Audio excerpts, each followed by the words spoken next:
Amigos de Esta es mi tierra, bienvenidos al programa. Hoy el invitado es especial como todos los sábados. Y como todos los invitados, son especiales. Todos los invitados son especiales, pero usted es el más especial de esta semana. Se trata de don Guillermo Zuluaga Ceballos. Es un hombre que es escritor, tiene ya varios libros, es escritor dedicado al fútbol, al deporte que está de moda. Estamos en pleno mundial, todos tenemos ya el balón en las manos. Y Guillermo ha sido también empleado oficial, pues secretario de comunicación, o director mejor de comunicaciones de la Asamblea de Antioquia. En una época, ¿cuántos periodos estuviste allá? Guillermo, bienvenido. Hablo yo y no dejo hablar al invitado. Guillermo, bienvenido, ¿cómo estás? Hola Jorge, no, muy contento, qué bueno estar con vos, que sos más que un comunicador, un gestor cultural, un tipo jugado por las tradiciones, en especial todo lo que tiene que ver con ese gran escritor antioqueño Tomás Carrasquilla. Así que muy contento, Jorge, de estar con vos acá en el programa. Pero déjeme decirle, don Guillermo, que a mí me da pena porque traigo un invitado y hablan, yo traigo el invitado para hablar de él y hablan de mí, me da mucha pena, porque dirán que es que yo los... Claro, usted nos da una plática. Mire, antes eche de para empezar acá, a grabar. eso, que yo le... ¿cuánto le di a usted? Poquita, pero hágale. Bueno, eso siempre pago. Bueno, Guillermo, usted es un escritor, como dije ya, ¿cuántos libros ha escrito? Yo no sé, escribir, no sé cuántos, 20, 30, no sé. Pues sí, porque siempre estoy escribiendo. Estoy siempre escribiendo temas. Publicados, póngale de mi autoría 7, 8 libros. Creo que 8 libros. 8 libros. Dame los títulos si puedes. Pues a ver, algunos así como los más interesantes. El primero, Desde Adentro, un reportaje a San Vicente, que es unas crónicas, compendio de crónicas que es sobre mi pueblo San Vicente. Calenté la mano. Porque luego, Guillermo es nacido en San Vicente, aquí en Ferrer, vecino de Guarne, por la carretera de Oriente. Pues. Sí, señor. Y bueno, hablo. Luego ya publiqué un segundo que es muy importante, que fue Empatamos 6-0, Fútbol en Colombia 1900-1948, que fue mi tesis de maestría. Vos sos graduado de la Universidad Nacional, pero es una maestría que hice en la Universidad Nacional, me gradué y esa fue mi tesis. Sí. Entonces es otro libro que es bien interesante, Empatamos 6-0, con un título muy bonito, inolvidable. El título, claro. Inolvidable, porque, ¿y eso porque te referías a algún partido en especial o alguna frustración de Colombia? No, una anécdota relacionada con el fútbol, una anécdota de 1936, y me parece que pintaba bien lo que yo quería significar con esa tesis, que era mostrar que el fútbol, antes de ser el negocio en el que estamos, fue un deporte que unía ciudades, que unía gente, que unía barrios, que ayudaba a construir mejores ciudadanos, en fin. Luego publico el libro que es quizá el que más reconocimiento me ha dado, lastimosamente, porque es un tema del conflicto armado en el Oriente, que se llama 24 Negro, testimonios del conflicto armado en el Oriente antioqueño. Ese es otro libro bien interesante. Otro libro que vale la pena contar estos días de junio, mes de junio, tango y fútbol, Restaurante Versalles, un libro que llama La vida pasa en Versalles, que es la historia de este restaurante que más que un comedero, de Leonardo Nieto, claro, que más que un comedero en el centro era un punto de referencia para el deporte, para la cultura, un tertuliadero. Entonces La vida pasa en Versalles es otro libro, y bueno, y otro ya para terminar este recorrido de algunos, el libro que hice sobre el mejor equipo de fútbol del mundo, el Deportivo Independiente Medellín, Mi Medallo, una pasión cosida al alma, que ya lleva también 2 ediciones. Digamos que esos son como los 5 libros más reconocidos, pero hay otros, pues. Claro, y estás como rico entonces por las regalías de los libros, la venta de los libros. No, realmente escribe como para hacerse vender, rico, sí. Jorge. Esos son libros que casi han sido ediciones pequeñas, pero muy contentos. O sea, la riqueza de uno... Y sería muy interesante. Sí, y la riqueza no es saber que uno puede vivir de lo que le gusta hacer. O sea, a mí me hablan del éxito y yo digo, pues el éxito es saber que me pagan por escribir un libro. O sea, ¿cuánta gente trabaja de 8 a 4? ¿Vos haces libros por encargo? Claro, yo hago libros por encargo, y entonces en estos libros que te mencioné calenté la manito, mostré que podía hacer, claro. Y entonces pues la mayor satisfacción de uno es saber que a uno le pagan por escribir.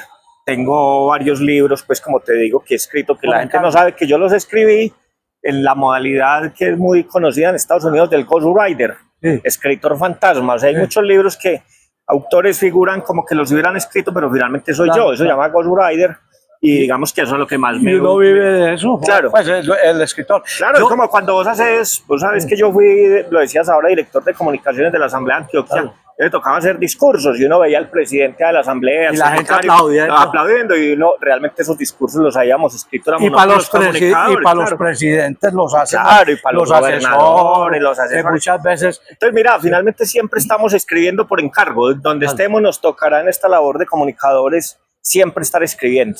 Vea, yo vuelvo con usted ya en un segundito porque me pareció muy interesante lo del empatamos 6-0 y le voy a decir por qué, ya vengo.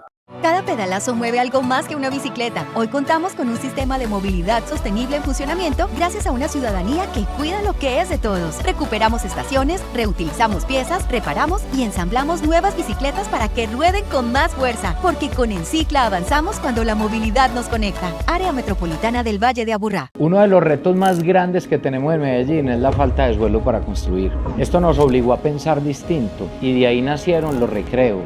Hay culturales y hay deportivos. En un lote donde podríamos construir una cancha, estamos haciendo edificios de 4 a 6 pisos para optimizar el espacio y garantizar bienestar real y efectivo para los jóvenes y las familias. Serán 12 recreos en total para darles vida a nuestros barrios. Con hechos estamos llevando a Medellín a otro nivel.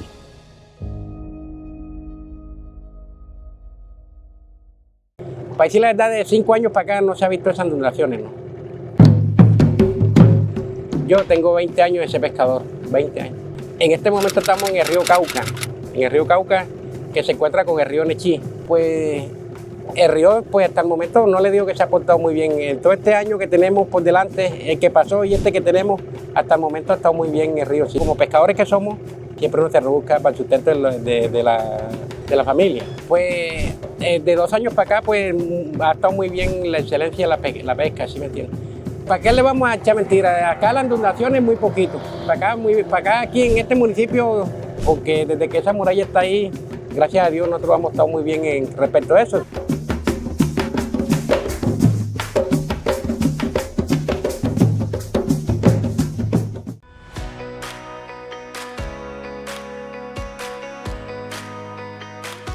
Cada rincón de Medellín tiene algo que decir. Somos una ciudad, muchas voces. En el Consejo de Medellín esas ideas se encuentran, se debaten y se convierten en decisiones que transforman la ciudad. Consejo de Medellín, tu voz cuenta. Bueno, seguimos aquí con Guillermo Zuluaga, que es un escritor, Ceballos, la familia de ustedes, doctor Ceballos de RCN. Claro. Bueno, entonces, me llamó la atención que vos dijiste cuando hablabas de tu libro, empatamos 6-0, de que el fútbol era una camaradería. Yo iba a fútbol y salíamos de las carretas del estadio cuando era muchacho y nos tomábamos la aguardiente y íbamos con los hinchas del otro equipo. Y uno se gozaba al que perdía, pero no pasaba de ahí, porque no se habían institucionalizado como negocio, creo yo, las camisetas, que es lo que lo marca a usted. Entonces, entonces ya se volvió esa polarización a la que estamos llegando por todo. Aquí nadie puede pensar distinto, nadie puede decir una frase que no sea por eso. ¿Usted qué opina de ese momento y de ese libro que así era que se vive el fútbol? Lo que yo en este libro que escribo, que es mi tesis de maestría, que es mirar el fútbol hasta el 48, o sea, eso que vos decís es muy de los años 70, 80, pero finalmente el fútbol ya había vivido un momento muy importante. Claro, o sea, el momento que parte en dos la historia del fútbol en Colombia es el 11 de agosto, es agosto del año 1948 cuando se profesionaliza el fútbol.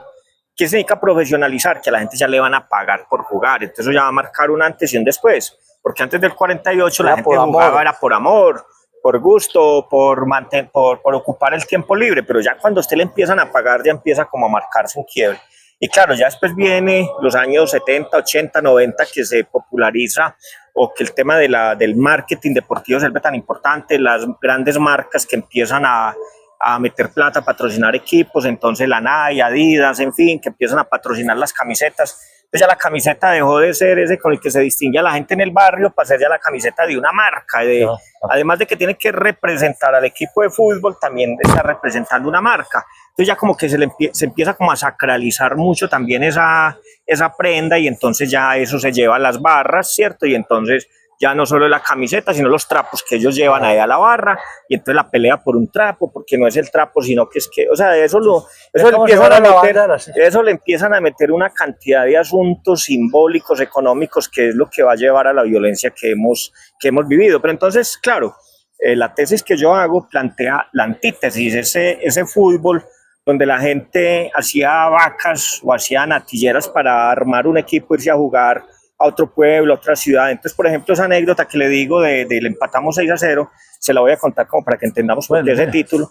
En 1934, el dueño del Medellín, del actual Deportivo Independiente Medellín, el cura Burgos, que era un hombre muy famoso, claro, el de la cátedra, Burgos se lleva al Medellín, que era el equipo que nadie le ganaba acá en Antioquia. Entonces dice, hombre, yo ya estoy cansado de ganar aquí, vámonos para Bogotá. Y entonces se van a jugar con un equipo de Bogotá, el más importante de Bogotá en ese momento, el Bartolinos, el del Colegio San Bartolomé, que queda en la Plaza de Bolívar.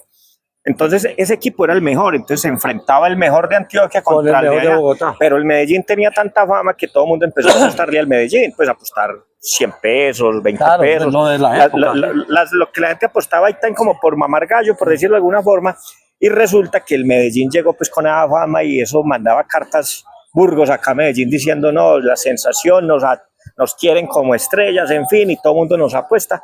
Cuando llega el día del partido y se creía que el Medellín le iba a meter una goleada a Bartolinos, pero resulta que ve que Bartolinos nos metió 6, no, porque soy del Medellín. Entonces el equipo el Bartolinos le gana 6-0 al Medellín. Entonces al cura Burgos le da como pena, yo dije, pucha, ¿yo ahora qué noticia mando? Entonces fue muy ingenioso y mandó un telegrama, un Marconi que se llamaba en ese momento, el Marconi lo publicó la revista Cromos y dice lo siguiente, y yo la encontré y por eso me sirvió para la tesis, dice, como en el deporte no hay perdedores, empatamos 6-0. Entonces a mí me pareció muy bonito, el empatamos 6, pues muy ingenioso, pero además mire que era la forma, o sea, en vez de hacer una tragedia, claro, lo que hizo fue un motivo de reírse de sí mismo, y entonces lo que yo quiero fue lo que planteé en esa tesis, o sea, como el fútbol antes del 48 era la posibilidad de la gente divertirse, de no matarse por como y de no matarse esta semana pasada con un partido o un hincha que mataron, no sé qué entre ellos mismos, y le dieron, ¿cómo le parece? Por una camiseta, porque no puede pasar uno por el barrio, y llegamos a hoy que el fútbol lo patrocina un equipo. Pero si usted me deja y ustedes me permiten, yo les voy a contar una anécdota pequeña del cura Burgos. Claro. El cura Burgos editaba una revista que se llamaba La Cátedra, y era famoso porque decía, Belisario Betancourt me debe 50, y les arriaba la madre, era muy folclórico y era muy cómico. Al hijo lo trataba de la chucha.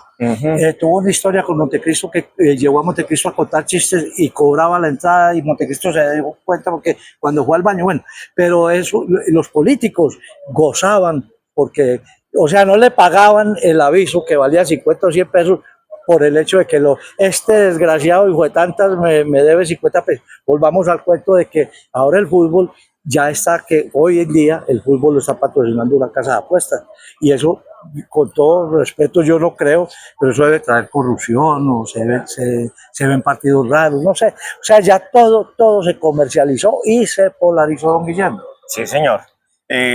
Vuélvalo de su tesis. No deja de ser muy llamativo, pues yo creo que es que vos lo acabas de decir como anécdota, pero es que no puede mirarse como anécdota. O sea, ¿cómo es que una casa de apuestas sea el patrocinador de una liga de fútbol? O sea, mire que cuando los equipos pierden casi siempre sale el mito, es que ese jugador se vendió, es que ese jugador apostó que perdían y él por ganarse la plata. Mire lo que pasó con el Medellín el año pasado, ese lío con Raúl Giraldo, porque la gente dice, no, es que Raúl le apostó a que el Medellín perdía, y para él era más importante perder porque ganaba más plata, porque había pues una cantidad de rumores, pero eso lo alimenta precisamente el hecho de que sea una casa de apuestas la que esté patrocinando la liga de fútbol, y que no solo en Colombia, es en casi todos los países de Latinoamérica, uno ve que la liga es patrocinada por casas de apuestas.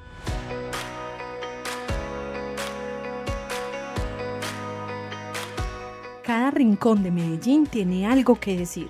Somos una ciudad, muchas voces. En el Consejo de Medellín esas ideas se encuentran, se debaten y se convierten en decisiones que transforman la ciudad. Consejo de Medellín, tu voz cuenta. Nos llena de orgullo contarles que somos la única industria licorera de Colombia presente en las categorías más importantes de Merco, el monitor de reputación corporativa que destaca a las empresas con mayor credibilidad y reconocimiento del país. En estos rankings confirma que una empresa pública puede competir al más alto nivel reputacional, estando por encima de reconocidas empresas del sector privado, generando valor económico, social y ambiental para las regiones.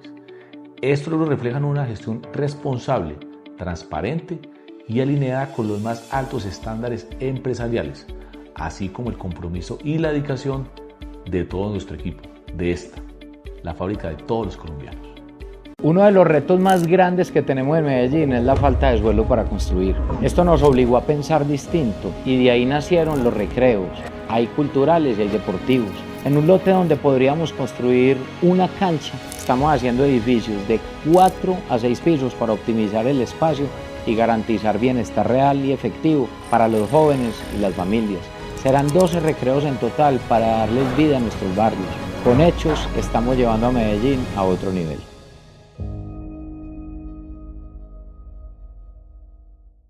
Cada pedalazo mueve algo más que una bicicleta. Hoy contamos con un sistema de movilidad sostenible en funcionamiento gracias a una ciudadanía que cuida lo que es de todos. Recuperamos estaciones, reutilizamos piezas, reparamos y ensamblamos nuevas bicicletas para que rueden con más fuerza. Porque con Encicla avanzamos cuando la movilidad nos conecta. Área Metropolitana del Valle de Aburrá. Nosotros hace años no nos volvimos a inundar.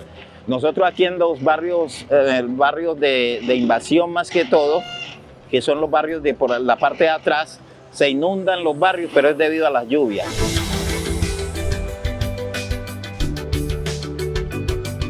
A mi espalda está el río Nechí, aquí desemboca el río Nechí y el afluente es el río Cauca. O sea, el río Cauca recibe aquí al río Nechí. Nosotros aquí en el municipio, desde que instalaron la represa, pues nosotros aquí más nunca nos hemos vuelto a inundar. Y Nechí, ustedes conocen que Nechí era el municipio que primero que todos los otros municipios aguas arriba éramos los que nos inundábamos.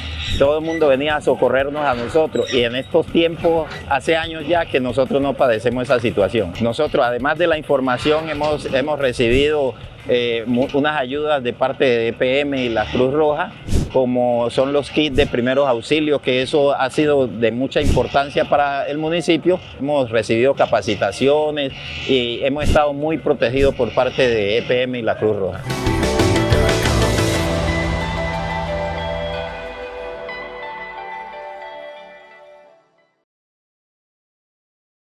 Bueno, volvamos entonces con Guillermo Zuluaga Ceballos. Háblenos de su vida. ¿Cómo fue el empiezo suyo que yo voy a escribir?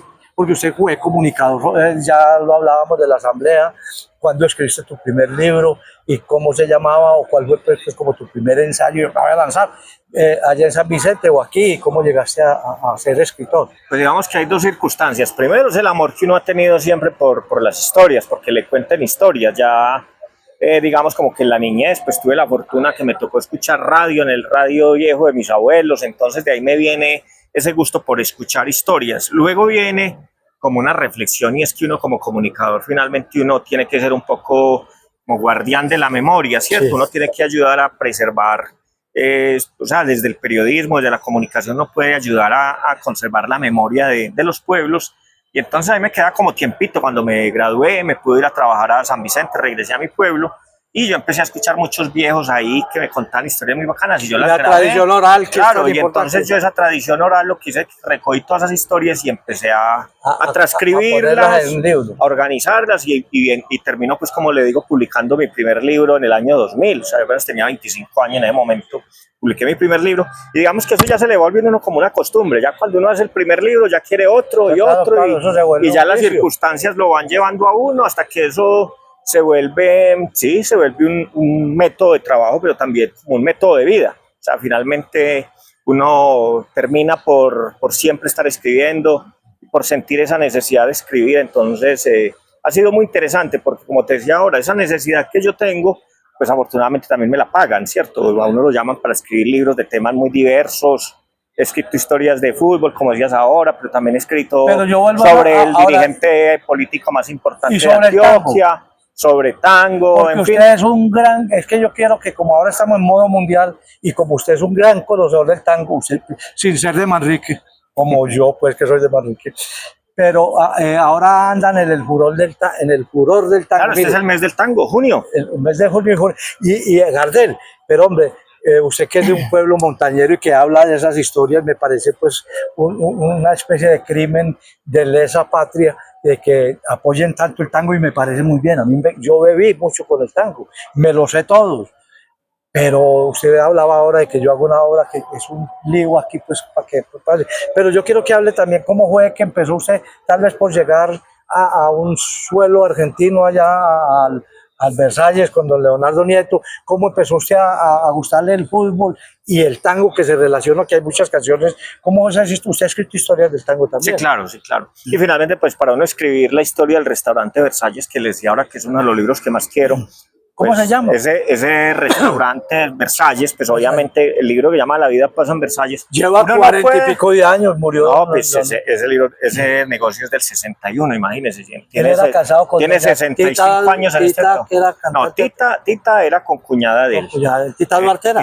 Tita Duval. Tita Duval era cuñada. Entonces, claro, mire, para uno poder escribir la historia del restaurante Versalles, tengo que saber un poco de tango, porque finalmente don Leonardo llega a Medellín es tras el mito de conocer la ciudad donde murió su ídolo, Gardel, ¿cierto? Entonces, mire que todo empieza como a relacionarse y la labor de uno como comunicador, como periodista, como historiador es tratar de mirar que todos esos fenómenos no son separados, sino que al contrario, todos van convergiendo como en la historia de la ciudad. Entonces, ya uno lo va llevando la vida. Claro, entonces el tango es un poco como la escritura. El tango también primero me entra como por los oídos. Yo escucho tangos porque, pues, como te digo, en esos radios viejos los abuelos escuchaban Radio Nutibara, La Voz de las Américas, Radio Cristal, esas emisoras viejas donde molían tanto tango. Claro, no, y resulta, esa sí no la conocí ahora, pero entonces lo gracioso es que primero esa música la escuchas y no le prestas como mucha atención, pero ya cuando vos cumples años, resulta que uno se la sabe. Entonces uno está por ahí en un sitio y uno se sabe esas canciones. Y luego uno se da cuenta que es que esas canciones son importantes, que hacen parte de todo un mundo cultural que es el tango. Y luego ya empiezan a conocer personajes interesantes que saben de tango. Entonces uno lo que termina es que va amalgamando todo eso y va uno construyendo algunas reflexiones. Yo digo la verdad, yo no sé de tango. Yo he escuchado, no sé, póngale 100 tangos. No, creo que no conozco más de 100 o 150 mucho. Pero lo que yo sí he tenido es que he ayudado como a construir reflexiones en torno al tango. O sea, la gente dice que es que yo sé mucho de tango. ¿Y qué es saber de tango? Para mí el saber de tango es conocer un poquito la historia y la sociología de estos países latinoamericanos, porque es que finalmente los tangos son historias, son poemas, muchos son poemas de grandes poetas argentinos, uruguayos, en fin, colombianos. Pero también muchos tangos son historias de la cotidianidad en estas ciudades. O sea, a medida que van creciendo las ciudades en Latinoamérica, entonces la gente empieza a componer canciones en torno a esa realidad que viven. Entonces, si vos no entendés un poquitico de historia, difícilmente vas a entender el tango. La gente, por ejemplo, dice Cambalache, siglo XX, Cambalache, problemático y febril, ¿cierto? Entonces, claro, si vos analizás el tango, ves que lo que hay es hay una reflexión muy interesante sobre la clase obrera, sobre las dificultades que hemos tenido los de abajo para sobrevivir, en fin, ¿cierto? Entonces, mire, que que para mí saber de tango, entre comillas, es tener como, digamos, más la capacidad de reflexionar sobre lo que está escrito. Más el tango social, claro. Pues, que lo que sí, es que uno la vida de los conventillos, los amores. Uno a veces escucha unas disquisiciones de tangueros que no, que es que esa era la orquesta de D'Arienzo, y el otro no, esa es de Ángeles, y que esta tenía así. Y yo digo, no quiero irrespetar eso. Pero para mí ese saber es un saber que está casi en Google. Vos googleás ahí, pero generar una reflexión en torno a una letra, me parece que es más interesante. O sea, todas esas metáforas con las cuales ellos componían esas canciones, me parece que finalmente hace falta más reflexión sobre eso, Jorge. Don Guillermo, cuando se está poniendo buena la historia, me toca ir a un corte de comerciales, ya vuelvo.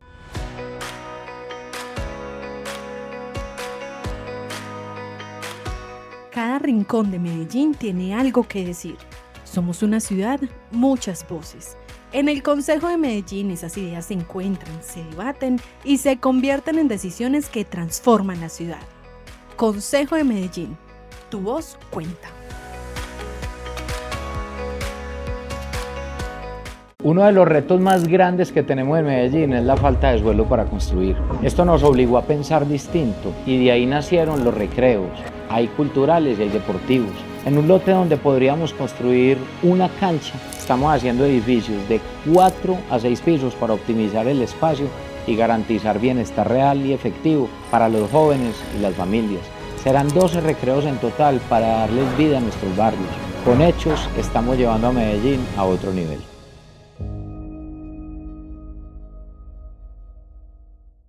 Nos llena de orgullo contarles que somos la única industria licorera de Colombia presente en las categorías más importantes de Merco, el monitor de reputación corporativa que destaca a las empresas con mayor credibilidad y reconocimiento del país. Estar en estos rankings confirma que una empresa pública puede competir al más alto nivel reputacional, estando por encima de reconocidas empresas del sector privado, generando valor económico, social y ambiental para las regiones. Estos logros reflejan una gestión responsable, transparente y alineada con los más altos estándares empresariales, así como el compromiso y la dedicación de todo nuestro equipo, de esta, la fábrica de todos los colombianos. Uno de los retos más grandes que tenemos en Medellín es la falta de suelo para construir. Esto nos obligó a pensar distinto y de ahí nacieron los recreos. Hay culturales y hay deportivos. En un lote donde podríamos construir una cancha, estamos haciendo edificios de 4 a 6 pisos para optimizar el espacio y garantizar bienestar real y efectivo para los jóvenes y las familias. Serán 12 recreos en total para darles vida a nuestros barrios. Con hechos estamos llevando a Medellín a otro nivel.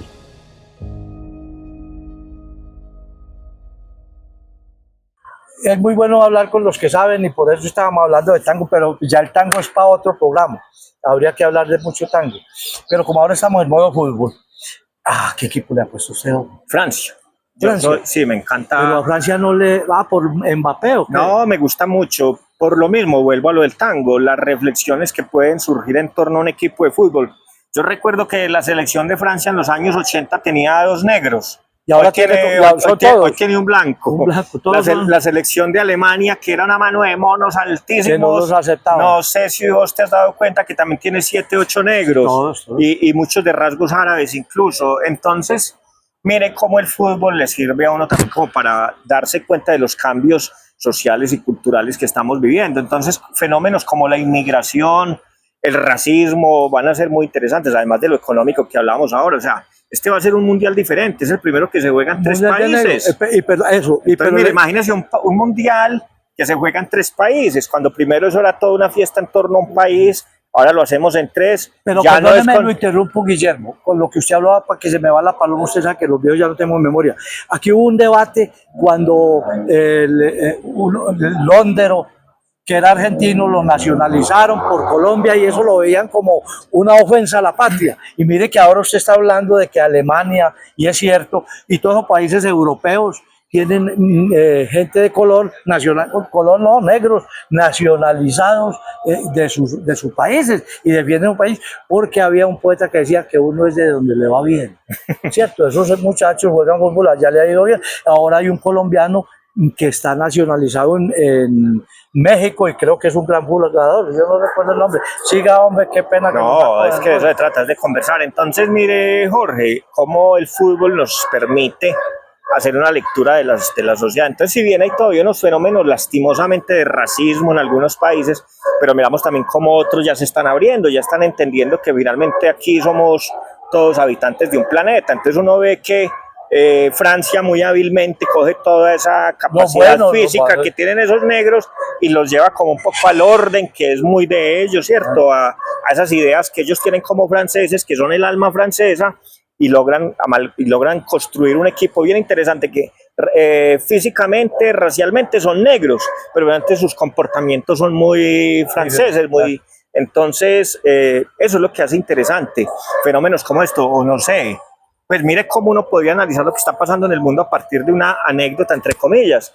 La selección de Irán, que va a jugar el Mundial en este momento, a raíz del problema que tiene con Estados Unidos, con Israel, entonces no pueden entrar a Estados Unidos, o sea, Estados Unidos solo los va a dejar entrar para jugar el partido y tienen que volver a salir a la frontera para regresar a México. Eso no se había visto, pero entonces mire cómo ese hecho, eso de que una selección solamente le permitan entrar, pues evidencia lo que se está viviendo en este momento en Estados Unidos. O sea, es la mayor potencia del mundo, pero también con unas lecturas bien, Muy bien polarizado también, interesantes, está claro, como claro. aquí. Entonces, mire, un mundial de fútbol, una selección de fútbol, un equipo de fútbol, si vos querés, te te ayudas a entender muchos temas de las ciudades donde están, de los países y de la realidad global. Sí, hombre, de todas maneras, mire que es que los tiempos han cambiado, el mundo se volvió un pañuelo con esto, nadie conocía, digamos, que en África, pues, cómo funcionaban, y ya eso hizo que ya se volviera la aldea global, de que hablaran antes, y de que ya nada nos extraña, nada, todo, pero se está prestando mucho las redes, ya saliéndonos del tema, para conocer otros mundos, pero también para sembrar ideas buenas y también ideas malas. Mire que me salgo un poco del tema, hombre. Esta semana, ayer nomás, la nieta mía, que es una niñita, vi un nieto mío que se volvió hincha, era hincha del Medellín y ahora cansado de sufrir se volvió para el Nacional, y la nieta de 4 años, y le muestro la foto, y pongámosle un corazón, Pipa, corazón, y yo no sé, y ella llegó a... Hombre, entonces el Mundial de Fútbol... Pero a esa nieta hay que desheredarla, Jorge, si se pasó del Medellín para el Nacional, No, es para un que nieto. lo tenga en cuenta. Esa No, nieta. hay que heredarlo porque yo soy dicho Nacional. Mejor dicho... O sea, estaba desheredado y ahora sí ya le van a está. dar herencia. Oiga, ahora sí le vamos a dar herencia, sobre todo la herencia. Mi abuelo Guillermo, volviendo al fútbol, entonces a usted no hay Francia. Colombia para usted no juega. No, lo pues, que digo pasa es que yo, estamos no, hablando de no, los favoritos. No, ¿cierto? juega, O sea, juega. Yo digo es que no juega pues para ser su campeón siquiera. No, para mí Colombia, si estamos entre los 8, me doy por muy bien servido. Para mí hay selecciones muy fuertes, obviamente como le digo Francia, pero Alemania siempre va a estar, Brasil, Argentina, o sea, para mí entre esos 4 equipos no le ves va a estar a Paraguay, no, y ya después vienen otros equipos, digamos una escalita más abajo que uno podría, pues obviamente esto es subjetivo, una escalita más abajo está España, está Países Bajos, pero Holanda. España pues sí es que anda como un... Claro, pero por eso, pero yo primero ubico las 4 que uno siempre ve en ese tablero. Que son Alemania y Francia, y Brasil y Argentina. Esos 4 para mí están en una escalita arriba. Esos llegan claro, mínimo, para mí están. ahí está el campeón. Y luego una escalita más abajo hay 4 que uno podría poner, como decíamos, a España. Podríamos poner a Holanda, podríamos poner a Portugal, a Uruguay, que siempre los uruguayos siempre están. Entonces digamos que esos 8 para mí sería como lo lógico. Y ya después viene Colombia, viene Marruecos, viene Portugal. Marruecos está. Portugal sí. ¿Está mejor Portugal que Marruecos? ¿Qué? Están muy a la par. ¿Cómo está? Marruecos es el gran candidato pues, del país, del continente africano. Todo. ¿Y cómo anda jugando Ronaldo? Pues que Cristiano no está como Cristiano es un atleta y él va por su récord de sus 1000 goles y todos 1, 2 o 3 goles que hagan este mundial seguramente le van a sumar pues para él llegar a ese ansiado gol 1000 que es el sueño que él tiene antes de retirarse. ¿Cuánto le falta? Creo que está ya cerca, creo que le faltan menos de 50 goles ya, pero es que también es un hombre que ya tiene más de 40 años, pero es muy juicioso, muy disciplinado. Yo creo que Cristiano Ronaldo es un ejemplo, no tanto porque sea el gran futbolista, el gran, pues, digamos, jugador, el gran driblador que también lo fue, pero Cristiano es más por la disciplina que él tiene como persona. Me parece que es muy valorable todo lo que hace. Ojalá llegue a los 1000. Yo tuve la oportunidad de yo vi jugar en el Cosmos de Nueva York a Pelé y dicen que hizo el 1000 gol, yo lo vi. Pues yo no sé si se lo dejó hacer desde la mitad de la cancha. Bueno, el portero ese yo con Cosmos y con el equipo de jugaba Chinaglia, que eran unos italianos. Bueno, de todas maneras, hablar con gente que sabe de todas las cosas es muy importante. Lastimosamente, yo siempre pido excusas porque yo no dejo hablar al invitado. Eso me lo critican mucho, yo mismo me lo critico, pero no me aguanto las ganas de hablar, meter la cucharada. Y yo le agradezco mucho a Guillermo Zuluaga Ceballos, un hombre de los medios, un escritor muy prolífico, que está escribiendo desde muy chiquito. Muchas gracias por haber estado en este mitiera. Dios le pague. No, Jorge, muchas gracias y qué bueno siempre estar con ustedes, ¿no?